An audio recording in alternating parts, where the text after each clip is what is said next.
All right. I think that we have a good representation online, so I think it's time for us to begin. Good morning, good afternoon, wherever you are, whatever time of day it is.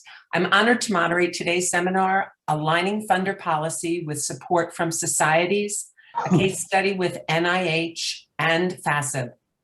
This seminar is part of a year-long seminar series on data sharing for societies. My name is Cindy Pasca. I'm the Executive Director of the Council of Scientific Society Presidents. CSSP's mission is built upon a foundation aimed at advancing science leadership and cultivating a collaborative network of leaders in all areas of science. And we are pleased to be one of the 8 societies or federations collaborating on this effort.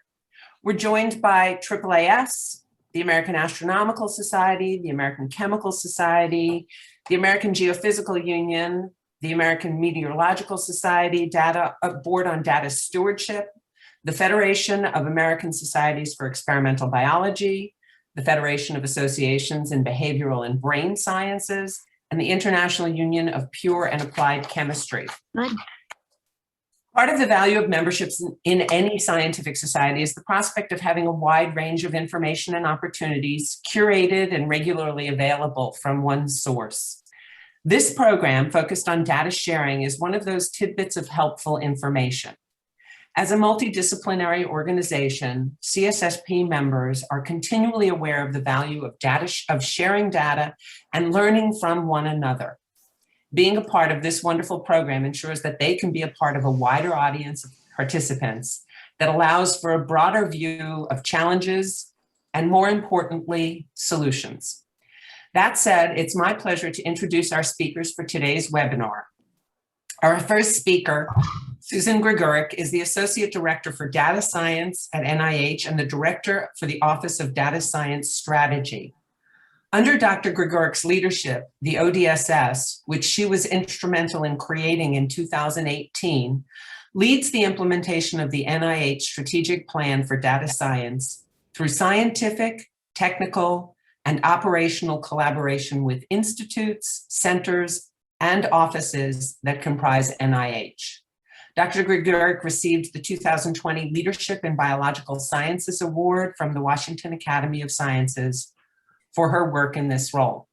She'll be followed by Yvette Seger, who is a scientist and policy expert with extensive experience working among diverse stakeholder groups on a broad range of issues affecting the conduct of research.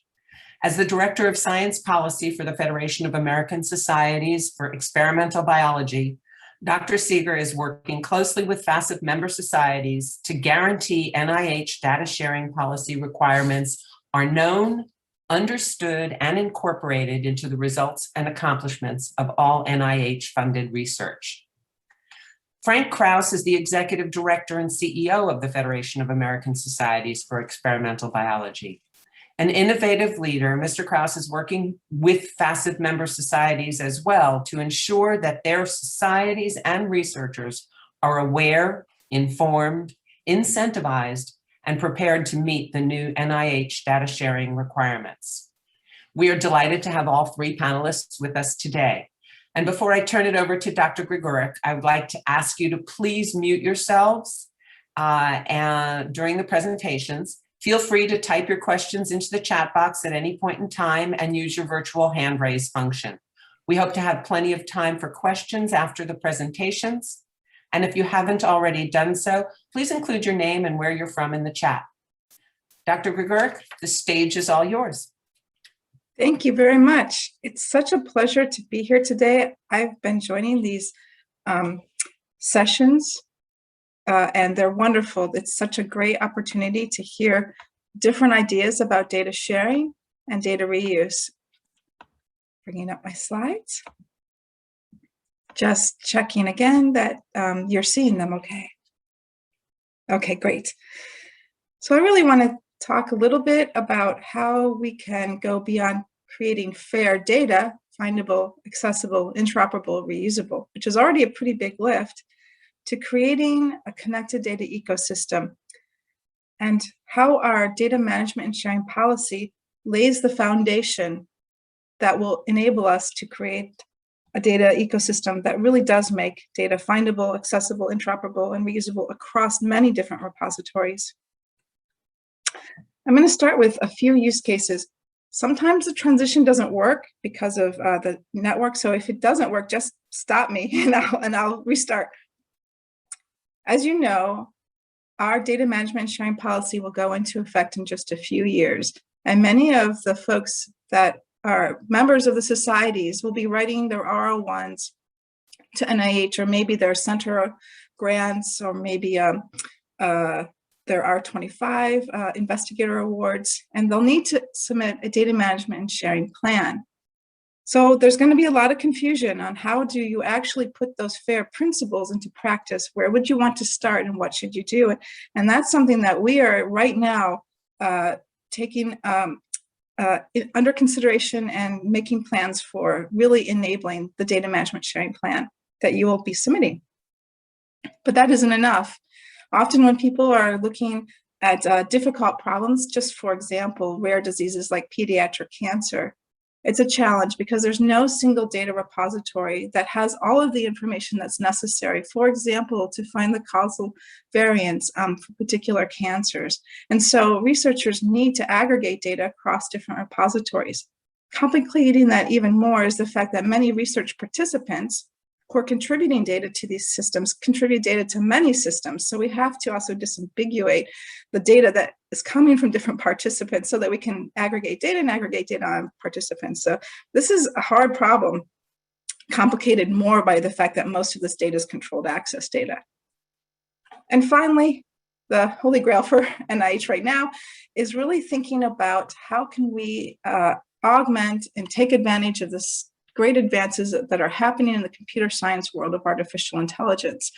And that really necessitates thinking about AI-ready data and how we can go from data that's generated by instruments to AI readiness to repositories in a seamless way. We can't tackle all these problems all at once. These are just a few use cases, and they actually build on one another.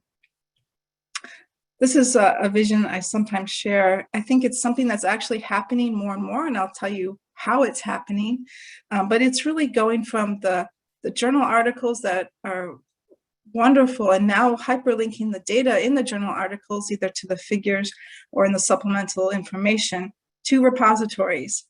And also the codes and the analytical platforms that enable those analyses to be interactive and readily available to secondary data researchers and other researchers.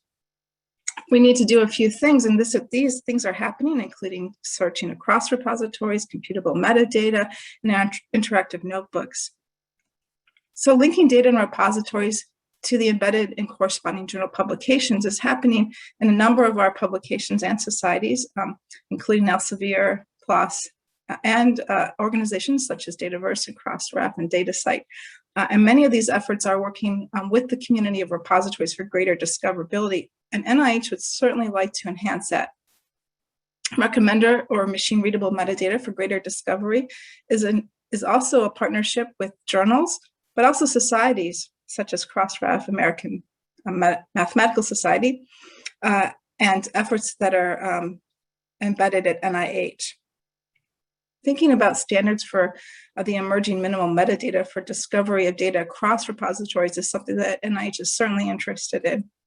And finally, developing the analytic platforms that embed things like computable figures, either through Plotly or widgets such as IPY widget, is something that's happening in some of the journals, and just in one of the journals that I am most familiar with, PLOS Comp Bio, this is something that is being piloted. So there's a lot of ways that we're creating a data ecosystem.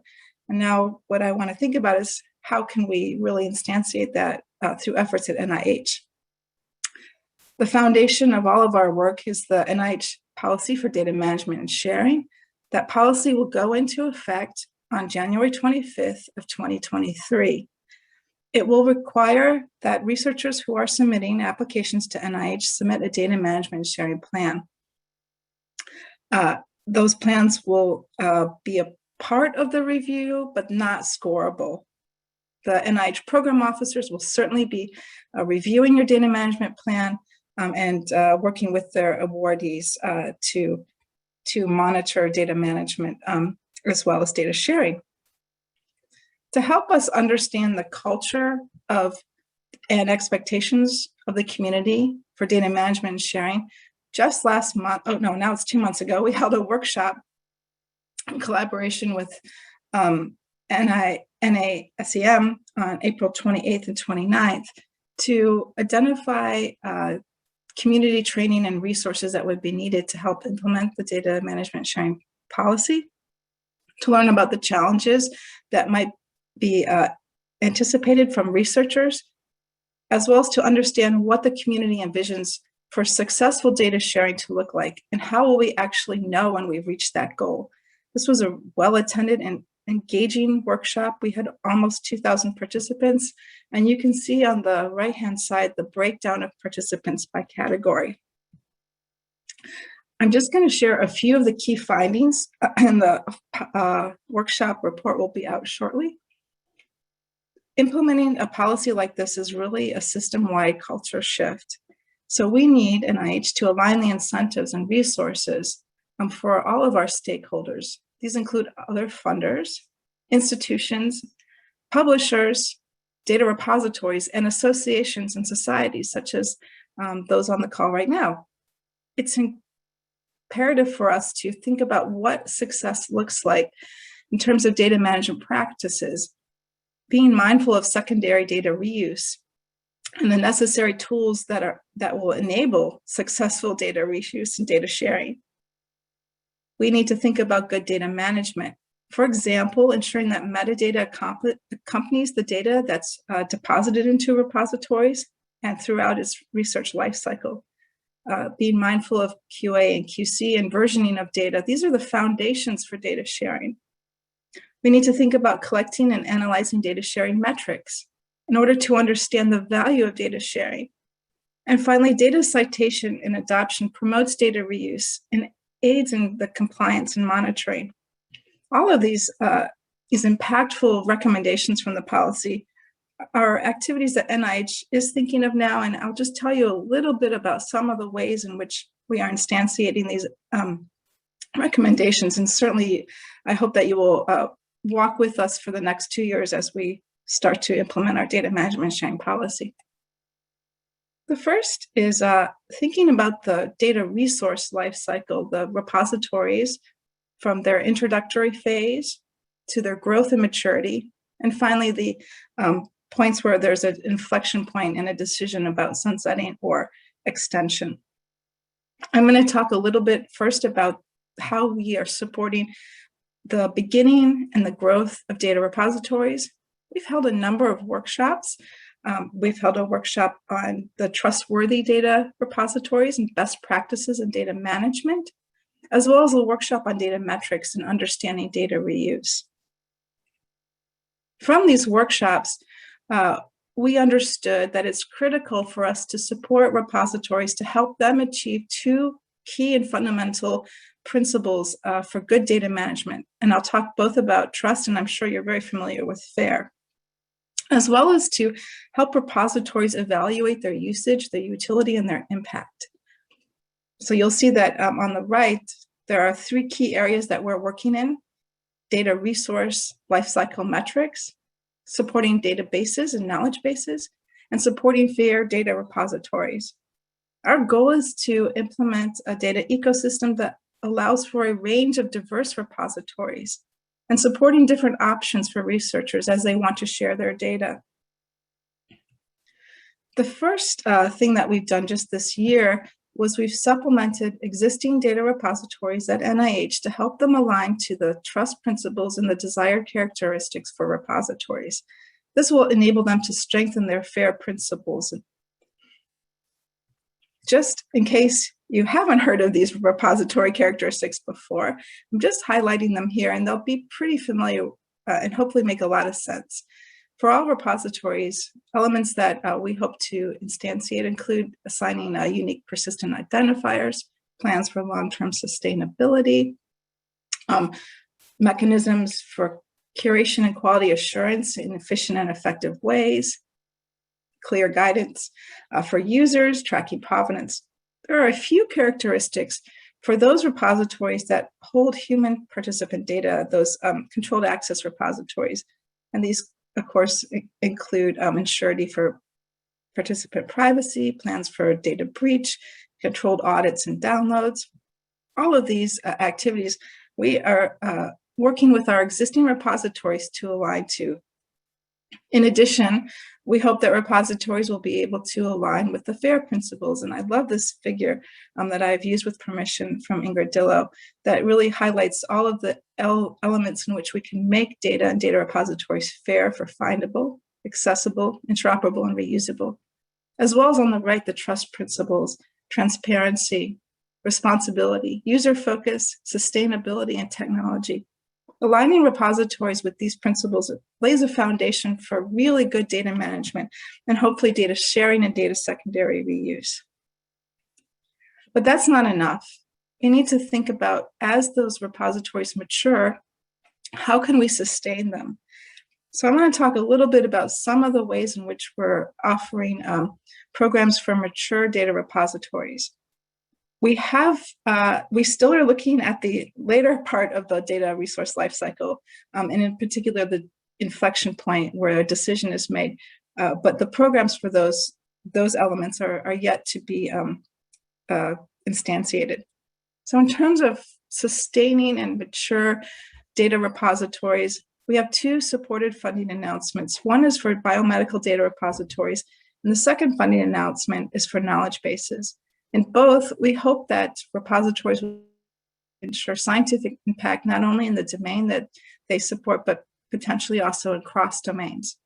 We anticipate strong community engagement, including engagement with journals and societies. We would like them to focus as a resource on data and services and efficiency of operation, and finally, an element for governance. I hope that you will look at these funding announcements, and if you are not particularly interested, you will know colleagues who are and will alert them to this. Lastly, we are looking at ways in which we can create a data ecosystem with our repositories. And this is a wonderful idea in terms of co-opetition, where it makes sense to cooperate in core metadata, for example, that can be shared across repositories, and identifiers that can be shared across repositories. And in this way, creating core metadata searchable functions, we can create a much bigger data ecosystem for researchers who are interested in secondary data reuse. And where it makes sense that one has unique features, dashboards, visualization, analytics.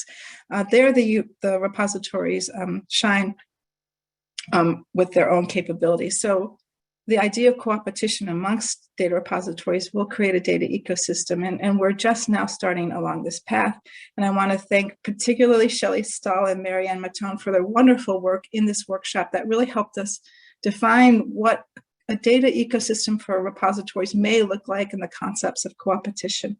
The workshop report is linked on our website at the end of this talk, and I hope that you'll take a chance to look at that. Finally, I just want to mention that NIH has a data sharing and data reuse seminar series.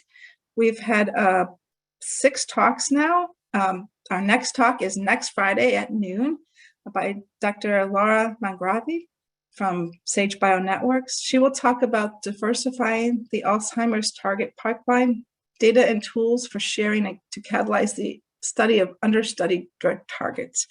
She's an excellent speaker. It's a wonderful way to look at how the community that is supported by NIH is sharing and reusing data. Finally, I hope that you will have the opportunity to look at our website and see all the ways in which we are creating a fair and integrated biomedical data ecosystem. I didn't talk too much about the other activities, including data infrastructure and cloud computing, supporting software and software engineering, engaging the community in diverse activities such as codeathons and summer interns, and our data scholars program. And finally, our workforce development, which does focus on bringing advanced computer science, information science, library sciences, and biomedical sciences to NIH for a 1 to 2 year sabbatical. With that, I am going to, that's the end for the talk. I'm going to turn it over to Dr. Yvette Seger, who will talk a little bit about the work that's happening in FASEB. And thank you so much again.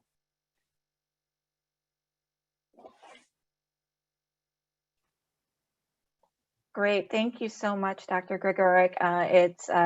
You've set the table so well. I'm going to go ahead and share our slide deck. So it will be a little bit of a tag team between me and Frank Krause. Just 1 second while I get this going. Is my correct screen showing? Is it the slideshow? Yep. Okay, great, thank you.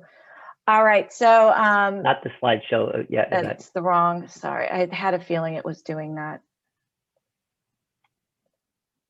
Go. Now is it the slideshow? Yes. All right. So as was mentioned in the introduction, I am from the Federation of American Societies for Experimental Biology, which, if you're not familiar with FASEB, we are a coalition of 29 scientific societies in the biological and biomedical fields. And the way we are going to frame our talk, you heard a great overview of what NIH is doing to support data management, sharing, and data reuse. And our perspective will be, how does our group of scientific societies look at that federal landscape, and how are we positioning our scientists so that they're prepared to not only be compliant, but use the policies to foster culture change. So here is the bottom line. We all know data sharing is not new. Data sharing and communication of our science is so critical to what we do. And we do this in so many ways that are traditional, through publication in journals, through scientific conferences. I still have a little bit of the COVID heebie-jeebies when I look at this picture, and also just lab meetings and setting up our collaborations. But obviously the NIH policy that has been in place since 2003 and is getting an upgrade in 2 years is meant to push beyond just the traditional mechanisms. The traditional mechanisms are limited by the reward structure. A lot of it is now based on what is rewarded in promotion and tenure requirements, and you can point it out. You get rewarded for publications, you would get rewarded for acquiring funding. There's also a lot of concern with investments at the institutions, that something that is created at the institution, we want to protect our intellectual property. So a lot of what FASEB has been exploring is, how do we balance these needs of our scientists that are traditionally basic biomedical researchers? How do we balance the goals of NIH and federal-wide data sharing policies with the structures within which they work? FASEB has been engaged in data management, sharing, and just data science discussions for a while, but I would say it certainly kicked off in 2016. So this was a few years after the OSTP memo on data sharing and reuse and access to data. We had been having discussions, and we had a group of scientists that worked together to pull together our statement on data management and access. And this has been the stage for everything that we've done since. This document established guiding principles for improving data management and access to further scientific discovery. And you can see some of the highlights here, looking at sustainable infrastructure to foster standardization, discovery, reuse, and long-term preservation, having financial and staff support, having policies that are flexible and adaptable to accommodate the varied and rapidly evolving data landscape, as well as policies that promote the science rather than hinder research. And throughout the years, we've communicated this with our federal partners, and the policy that will go into effect in 2 years for NIH, I certainly feel reflects our desires in our statement that we issued now 5 years ago. We've also been engaged in other activities in data management sharing, and I won't necessarily run through all of these, but you know, all of these statements that are listed here, and the slides will be posted later, and you can read the official statements. They were all based on what we agreed upon in 2016. And so everything that we continue to do in terms of data management and sharing really hinges on what we came up with 5 years ago. We continued the discussion knowing that NIH, if I go back a slide, the last 2 bullets, you can see in 2018 and 2019, we saw the writing on the wall that NIH was getting ready to finalize a data management and sharing policy. We engaged in the discussion of proposed provisions, and then we also provided feedback on their draft policy. And we used this opportunity through our science policy efforts to have, as I call it, the airing of the grievances. We knew that the final policy was going to come, and so we used our science policy symposium to discuss barriers and opportunities from various stakeholder perspectives. So I asked our leaders to put on different hats. They could wear their own hat as individual scientists or societies. If they had a role in research, institutional administration, what would be the perspective there? And I also asked them to look at it from the angle of the federal agency, as many of our researchers are actively engaged in advisory bodies of federal agencies. And it was actually a really great discussion. You know, of course, there were some of the barriers that were defined here. You know, some of the struggles that I know NIH is working on as it finalizes some of the resources for the policies, you know, the data format, the lack of resources, the costs, the training, the oversight. But we also push them to look at what would incentivize them to share their data. What is missing that if that carrot was there would make them go forward. And you can see one of the bigger terms that came up was just acknowledgement, awareness in the community that data sharing and reuse is something that's important and valued, that you get credit for it. Also, you see infrastructure and financial support. And so this science policy symposium kicked off a series, you know, a deeper thinking for us as an organization of how do we use compliance to foster culture change. And at this point, I will pass it over to my colleague, Frank Krause. Great, thanks, Yvette. So, as you can see just from the last slide, you know, these barriers in particular are ones that we wanted to focus on overcoming, and you know, the incentives really relate to the next slide that Yvette just showed in terms of you know, moving from compliance, which generally relates to barriers, into culture change, which is more where the opportunities come in. So if you can go to the next slide, please. So coming out of the data management and sharing symposium, the FASEB Board of Directors established a task force in early 2021 to look at how FASEB can support, you know, the adoption of data management practices in the life sciences community. And, you know, quite honestly, when we first went into this work over the last 6 months or so, we were more focused on how do we support the scientists from a compliance standpoint. You know, part of the task force's work then was to identify the products and offerings that would foster, you know, this adoption of these practices to help support compliance. But what we noticed in the discussion was it really wasn't about compliance. It really was about culture change. And when we started talking with people about data sharing, what regularly came back to us in terms of value is not in just the making of the data available, you know, the FAI component. It was the reuse component that really will help to advance scientific discovery. And that was shown time and time again with things like the rapid, you know, rollout or the rapid development of the vaccines and, you know, other therapeutics for COVID-19 that were heavily dependent upon data sharing and data reuse. Next slide, please. So FASEB is at a point right now where we're going to be talking with our board of directors for further investment in this space, likely a multi-million-dollar investment over the next year or two, totally focused on creating this culture, or fostering, I guess, the culture of data reuse.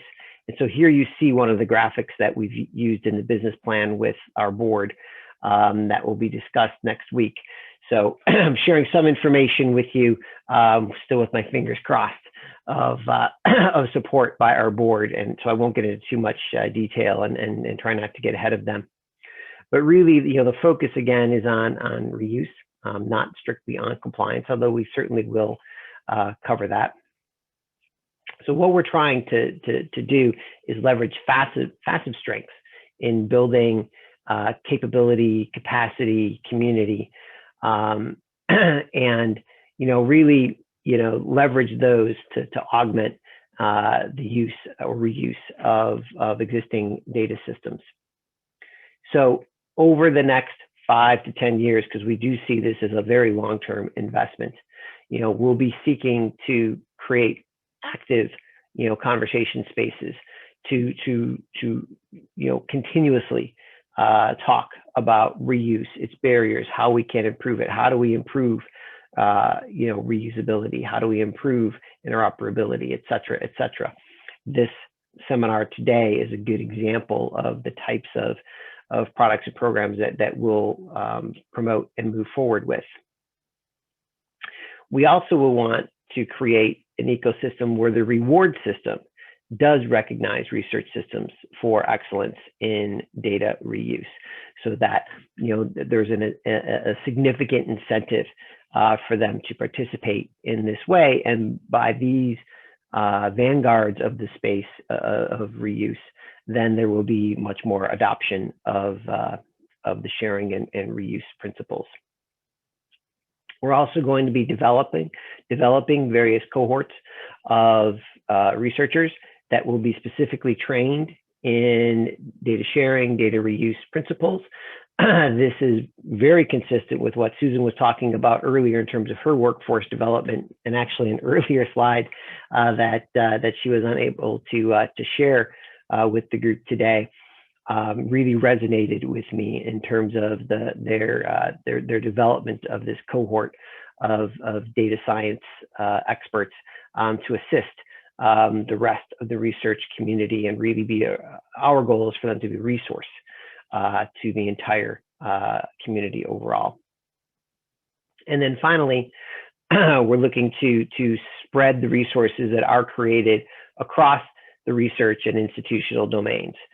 So making sure that that all of the institutions, regardless of size and scale, have an opportunity to access those tools, so that the researchers can leverage them, so that they're able to focus on their science and making their data fair, and they don't have to worry so much about trying to understand the complexities of the NIH Data Sharing Agreement or data management plan expectations, et cetera, et cetera. So, all of this is about collaboration, and it's about really, creating the culture that moves from, oh my gosh, here's another piece of regulatory burden, here's something else we have to comply with, into I want to do this because we understand the value both to the community and to our individual research programs.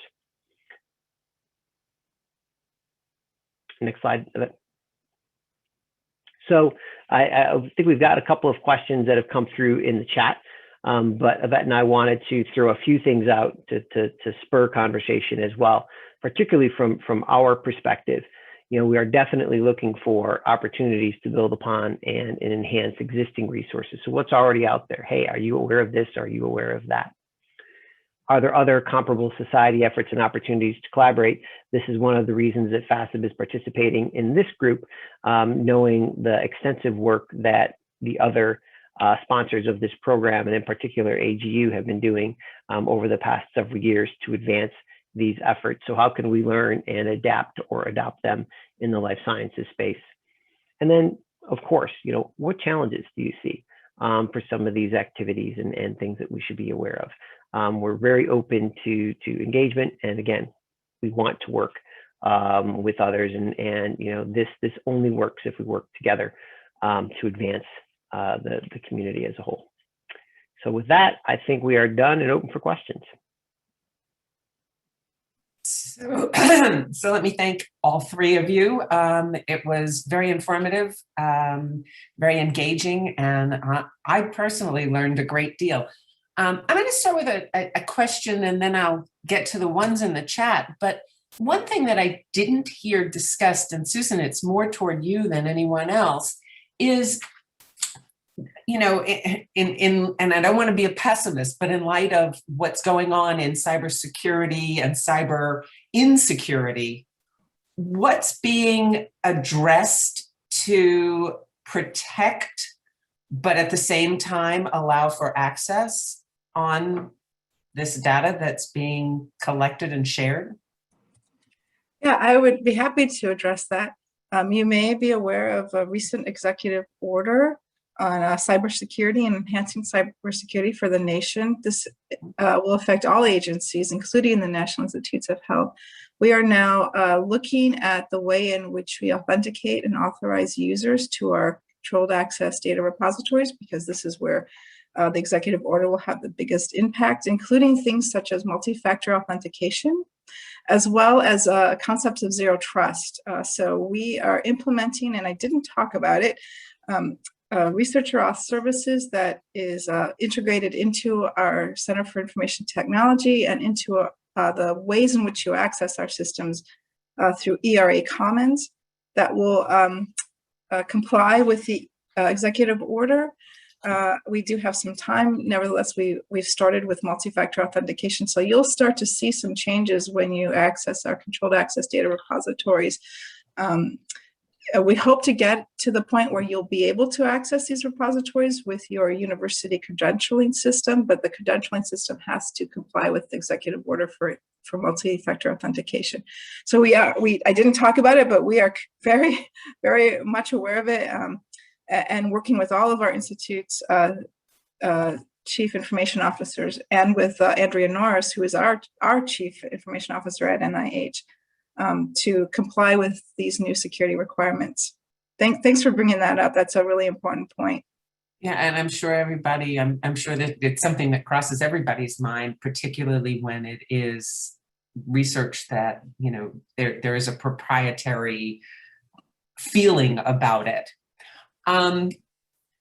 Feel free to raise your hands, type your questions in the chat. I'm more than happy to give you a chance to speak up. There's one other question that I can ask all three of you. So you also mentioned, Susan, that that researchers now need to be AI engineers. And what kind of resources or support is either FASEB giving or NIH giving to help the researchers to make sure that their data is AI ready? Because that's, it's another skill set and it's another tool. And how are we working to make sure that that is available? Frank, do you want to address it first, or would you like me to address it first? I'm happy to just comment from our perspective briefly. I think that element is one of the areas that we hope to investigate further with, a broad range of the community through a series of data salons or colloquiums that will explore these topics and develop best practices, recommendations, perhaps standards coming out of those programs. And I think it's a great opportunity for us to partner not only with an NIH, but also with, the broader funder community, NSF, OSTP, may want to engage in this. So there's just a tremendous opportunity there for us to help and ensure the right people are at the table in discussing how do we best prepare data for AI applications. That's, I'm going to take you up on your offer, Frank, because, artificial intelligence, it's a well-defined field going back, at least till the 50s, with that important Dartmouth workshop. At NIH, it's had a little bit of a torturous path we do have a wonderful report from our ACD, Artificial Intelligence Working Group, and they really called out the need to make AI ready data and really think about training people in what AI ready data is, including making data sheets and model cards so we can understand the limitations, the bias of the data and the transparency of the algorithms. We have instantiated a new program, the Bridge to AI, which will generate new AI ready data. I think the funding announcement is either on the street now or will be by next week. So, please monitor Bridge to AI very carefully if you're interested in creating AI ready data, but that's not enough. My office is working to support training activities in AI, really working towards the interface of computer science, information and library science, and biomedical data science, not to retool computer scientists to biomedicine, but to train people who are interested in biomedicine and biological research in AI concepts so that they can approach their own research with a full understanding of what AI readiness and AI algorithms are. Those training programs will hopefully be available in 2022. We also are looking at how we can impute existing data to become AI ready. And we've had one funding announcement out that just closed to take existing data and retool it to be AI ready. I hope that next year we'll be able to reissue this funding announcement, because I think that this is an area of active computer science research that biomedical researchers would benefit from. But there's a lot more we need to do. And I think working with societies such as FASEB and others to change the culture and training of biomedical researchers in particular to be AI cognizant and ready to embrace this technology, not just with our well-resourced institutions, but also with our minority-serving institutions, which is a particular passion of mine. So let's definitely continue this conversation. Brian Westra, you commented and Frank responded on the co-opetition. And this is a wonderful opportunity to the collaborative cooperation and potential co-opetition that goes along with that. And I think that, this is part of why this particular series was created, was to ensure that that information is shared and becomes widely available. It's looking rather, if anybody, Jenny, you are talking about some of the cultural changes that this is creating, and I'm going to say, how are we actually, is that part of the training that you're putting together, Susan? Because it is a cultural change. It is that crossing those silos into different disciplines. Yeah, absolutely. I think there's just many, many ways that we can really substantially improve the way that we approach data in our culture change with data, including training and training opportunities, including ways in which we can instantiate, for example, our Data Scholars program to bring people who are very cognizant of data and computer science into the NIH, much like what's happening at NSF for a 1 to 2 year sabbatical. I think that, partnering with our societies to further the conversation through workshops and seminars such as this is another way in which we can change culture. Ideally, I think it was maybe Yvette who said that data reuse and data sharing will happen when researchers find value in that for their own work. And that's really the culture change that I'm really trying to think about, is how can we make this of value to the researchers? Then it will happen. Mm-hmm. And that could be, working with our research institutions, our academic institutions, to promote that concept in the tenure and promotion process as well. That's a real culture change too. Yeah, and Yvette did bring up some of those ideas and those challenges during the presentation that she gave.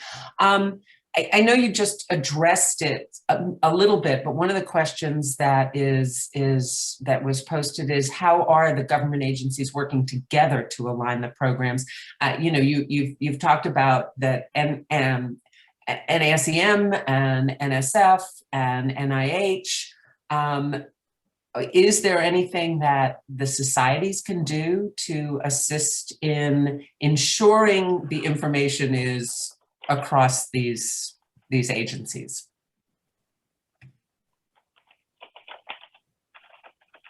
Is that to myself or to Frank? Well, And Yvette? This is, sorry, I was responding to Heather's question. I think is where you were going, Cindy, as well, from the chat. But yes, right. We are engaged and participating in the workshop in a couple of weeks, I think, with the National Academies. So yes, absolutely, and we're very interested in finding out any others that people may be aware of. So if there's something that you know of that you want to send to Yvette or I, and say, hey, are you aware of this one or that one? We're all ears. We're very much still in an information gathering stage so that we can best, support the community to move forward.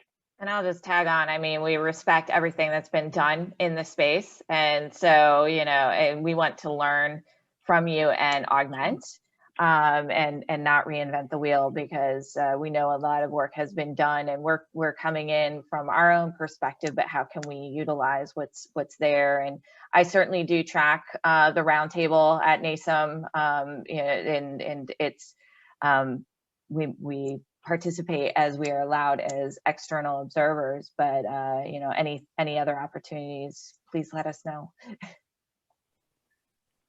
There's another interesting question, and I can think about some of the responses that might come to my mind, but as we're looking at AI and the new repositories, is there any view of what the technology, how the technology might change and the accessibility that might occur? And I think, Susan, that's probably more for you than Frank and Yvette. Yeah, absolutely. Technology is always changing. We're moving massive amounts of data into partnerships with Google and AWS so that these are cloud-enabled data and full repositories now moving to the cloud. This is definitely a change in culture and technology. We're doing our utmost to keep pace with the changes of technology. Not necessarily always to be on the bleeding edge, but certainly to be well aligned with technologies that the community itself is interested in working with and using.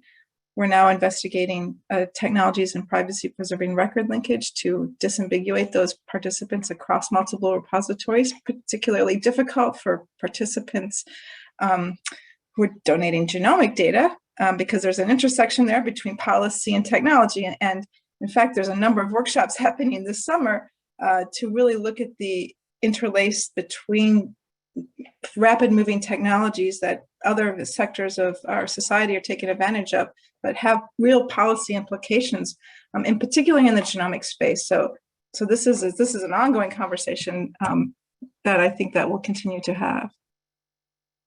And the further conversation that's coming up in the chat, and this is one that Frank and Yvette could probably respond to, is on the relationship with the libraries. And I see that you have a request for engagement and working with fostering that culture change at the local institutions. Have you approached that already? And if you have, what are the directions that you think that you're going to go on that? So again, so yes, it is part of the overall concepts that we're bringing to our board to try and secure that future investment. But we, all of us recognize the shift in the role that the librarians are taking right now, to be that information, science resource, and how can we support them? And quite honestly, I see it as an opportunity to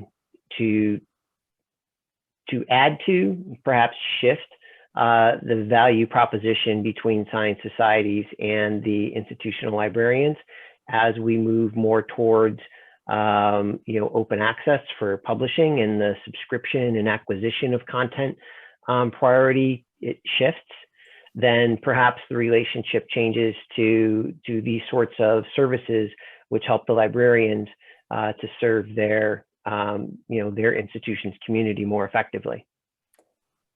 And I'll take it up one additional level, is just also enhancing the awareness that the librarians are a resource. Depending on when you land, when and where you land in your position, you may not get the information that, hey, you can get this assistance in your data management, your data curation from the library. I know it sounds probably pretty simplistic, but also in my portfolio is rigor and reproducibility. So a lot of times you're learning your techniques from your colleagues, and there might be something that you're missing because you didn't know it was available, or you didn't know that there was a new strategy. And I think it's certainly come up in our discussions and our engagement with our task force, the role of the librarians and the need to elevate that and increase that partnership. I'll just make a short call out for the National Library of Medicine and the network of National Library of Medicine to really enhance and provide those networks of librarians, and to echo what Yvette has said, that the librarians really are sometimes the front runners for data management sharing plans, and working with them, I think, is wonderful. Anything we can do to enhance that is certainly worth considering. So I'm gonna bring in another idea, and something that CSSP is working on, and that is the early career young scientist. How much have FASEB and NIH reached out to those who are upcoming in their science fields to see what would be beneficial to them and the ways that they view how information is shared and accessible and protected? And so have you looked at those early career scientists as maybe being part of the development process as you're moving forward? Absolutely. I think all voices are important. And so getting the early career scientists, even potentially looking at the undergrad and graduate level to really raise awareness about data management and data sharing is really going to be important. That's something that we certainly would like to consider. Absolutely. And it certainly came up in our discussions, and even with the VP for Science Policy, who helped organize our Science Policy Symposium. We recognize that expectations are completely different and generational, and I certainly see that even on my own team, just the nimbleness with the technology, how you expect to share and exchange information, and your expectations for privacy too. I do anticipate, and I would say our hope for our plan going forward is that we use the next generation of researchers to kind of guide this culture change, and just kind of like me teaching my parents how to use Zoom. So. Raul Miranda, would you like to unmute yourself and ask your question, or would you like me to read it?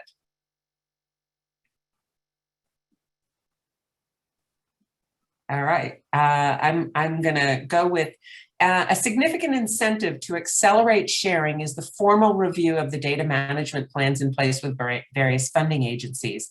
And there's no common agreement or understanding in the community on how to review those, and thus how to write the proposals and address the requirements in the most effective way. What efforts are being made to reach a common format in data management plans and how to review them? And I know, Susan, you mentioned that during the review process, although there are now requirements, that those requirements are not subject to that grading process. But that's correct. Yes, they certainly will. You need to have the data management and sharing plan in place when you submit your application it will certainly be looked at, I imagine, by the reviewers, but it will not be scoreable.